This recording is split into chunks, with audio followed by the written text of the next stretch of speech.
You can't deny that this administration is making huge strides when it comes to the advancement of electrification adoption in the US. Everything from electric cars to electric buses to electric trucks are getting an adoption boost courtesy of government incentives out the yin-yang.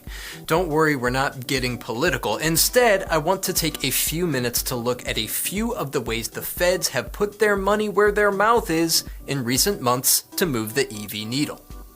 Here's a recent big one. The US Department of Energy is giving away $13 billion, with a B, to expand and modernize the nation's electric grid. Infrastructure may be the #1 anti-EV sentiment out there. Well, maybe tied with cost and recycling and range anxiety. No matter. Independent estimates indicate that the US needs to expand its electricity transmission systems by 60% by 2030 and may need to triple current capacity by 2050 to meet increasing power demands for EVs and other high electric outputs like heat. Via various programs and grants, the feds hope this initiative will provide the funds needed to do things like construct high-capacity transmission lines, increase the capacity of already planned lines, and enhance our current electric grid's resilience and reliability. Recent studies have found that 70% of the US grid's transmission lines and power transformers are over 25 years old, and that's not good. I think we can agree on that. Another one is that the Department of Energy is throwing $74 million, with an M, toward 10 EV battery recycling projects. Battery recycling! Yeah, it's a problem, and a big deal. These things are dangerous when they just sit around, and they're very difficult to dispose of in any sort of cost-effective way. And when you consider that since President Biden took office, more than 1.2 million EVs have been sold in America, which is more than triple the number of EVs on the road before he took office, we're going to have a pile of problem batteries to deal with before we know it.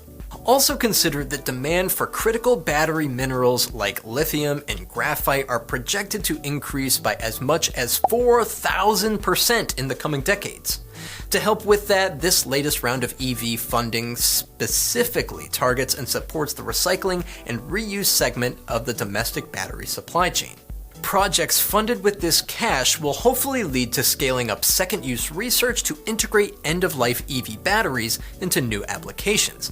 Think stationary energy storage systems and projects that focus on separating or reintegrating lithium-ion battery materials.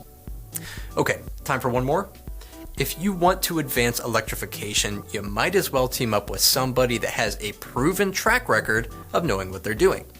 That's why the Department of Energy is giving GM a $2.5 billion loan, that's a billion with a B, to help build 3 new lithium-ion battery cell manufacturing facilities in Ohio, Tennessee, and Michigan.